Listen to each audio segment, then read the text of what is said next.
할렐루야. 하나님의 사랑과 은총이 넘치시기를 축원합니다. 오늘 11월 28일입니다. 하나님의 도우심으로 승리하는 귀한 하루가 되기를 바랍니다. 오늘 화요일, 수요일, 목요일 말씀 아침 묵상은 이미 먼저 녹화를 해서 보낸 것입니다. 우간다에서 해서 보냈으면 좋겠습니다만 인터넷 사정이 그렇게 좋지 않기 때문에 먼저 녹화를 했습니다. 오늘 말씀은 에베소서 5장 31절 말씀입니다. 그러므로 사람이 부모를 떠나 자기 아내와 합하여 그 둘이 한 몸이 되는 것입니다. 이제 부부 사이에 대해서 남편과 아내 사이에 대해서 권면을 하면서 이제 막바지에 이르렀죠. 이제 31, 32, 33 마지막 세 구절 남았습니다. 그냥 31절 말씀은 나 사람이 부모를 떠나 자기 아내와 합하여 그 둘이 한 몸이 된다라고 하는 창세기 2장 24절 말씀을 이제 사도 바울이 인용을 해서 에베소 성도들에게 말씀합니다. 근데 이 말씀은 어떻게 이어지냐면 우리 여기에서 이제 사람이 부모를 떠나로 돼 있지만 원래는 사람이란 말이 아담이잖아요. 남자가 부모를 떠나 자기 아내와 합하여 그들이 한 몸이 된다라는 말을 썼습니다. 근데 여기서 보면은 좀 독특하죠. 왜냐하면 창세기 2장 24절에서 하나님께서 결혼에 대한 얘기를 했을 때는 아담과 하와를 보고 하신 말씀입니다만은 사실 아담과 하와는 부모가 없잖아요.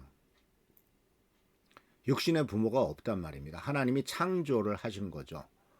그렇기 때문에 육신의 부모가 없어요. 그런데도 하나님께서는 앞으로 될 일들에 대해서 말씀하신 거죠. 앞으로 될 일 과정에서 부모라고 하는, 그러니까 부부라고 하는 존재가 특히 남자는 부모를 떠나서 자기 아내와 합해서 그 둘이 한 몸이 된다라고 하는 이 결혼의 질서를 분명히 말씀하고 있어요.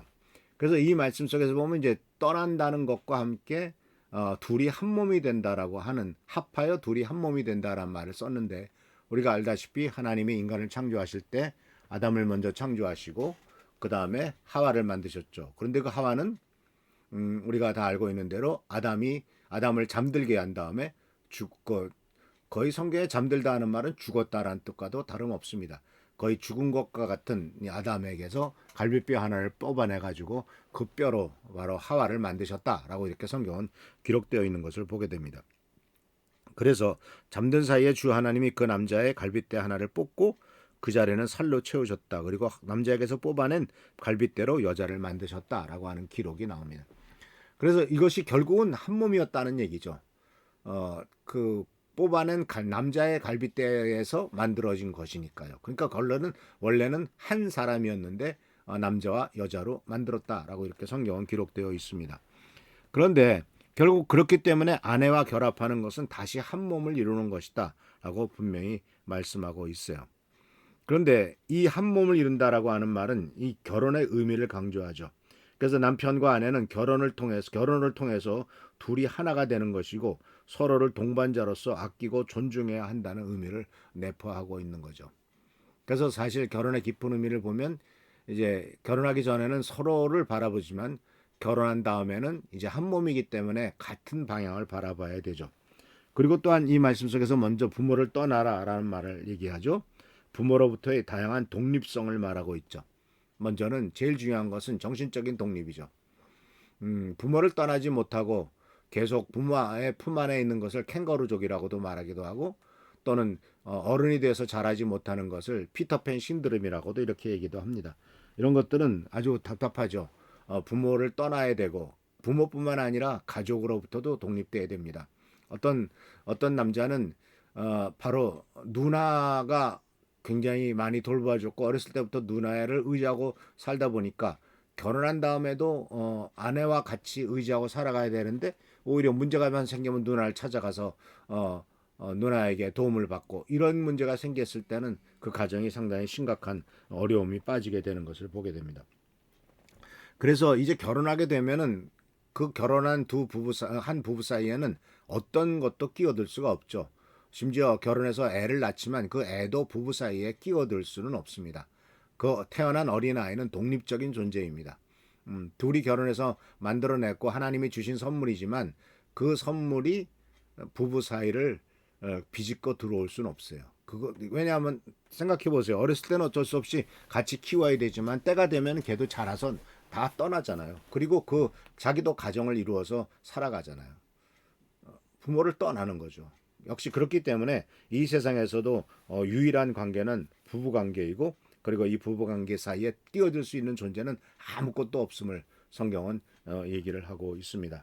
그래서 둘이 하나가 되는 것은 깊은 유대 관계를 말하고 있고, 유대가 깊은 관계로 결합되어 있어야 되고, 그리고 서로를 지지하고 항상 상대방의 편이 돼주는 그런 존재가 될 것입니다. 우스갯소리로 남편인 남의 편이다라고 하는 우스갯소리를 하지만 남의 편이 아니고 정말 내 편이 되는 이와 같은 축복은 성경 말씀 속에서 나오고 있는 것을 보게 됩니다.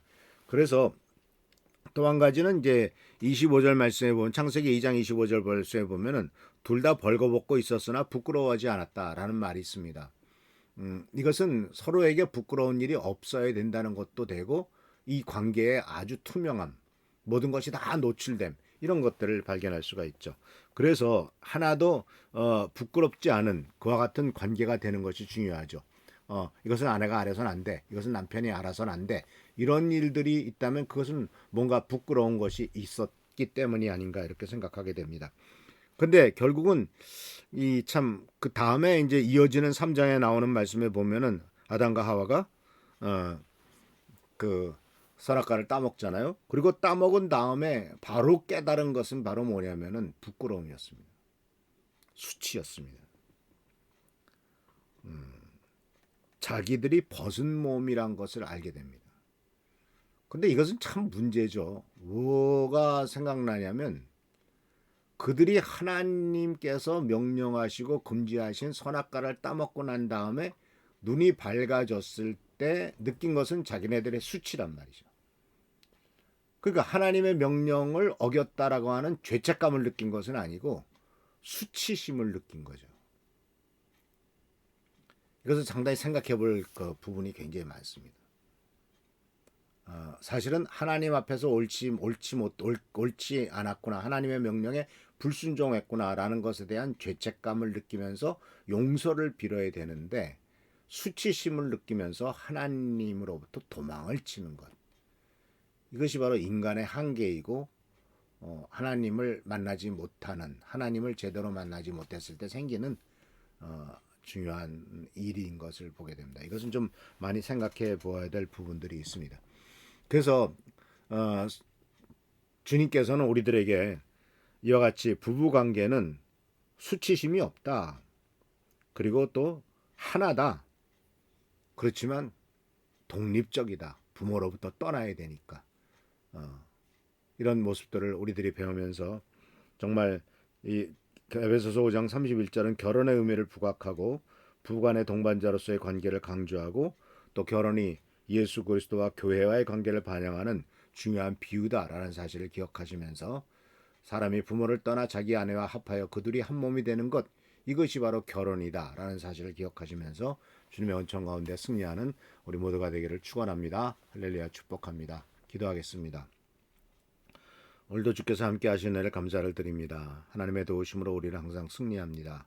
주, 우리들을 불쌍히 여겨주시고 이 모든 일을 잘 감당해 나가는 우리가 되도록 축복하여 주옵소서. 오늘도 함께 하시고 보살피시고 보호하시고 도와주시기를 바라옵고, 예수 그리스도 이름으로 축복하며 간절히 기도하옵나이다. 아멘. 오늘도 교회와 나라 민족을 위해서, 우리 성도님들을 위해서, 또 하나님의 귀한 역사가 우리 교회 성도들 각각의 가정에 이루어지기 위해서 기도하는 여러분 되시기를 축원합니다. 할렐루야, 축복합니다. 아멘.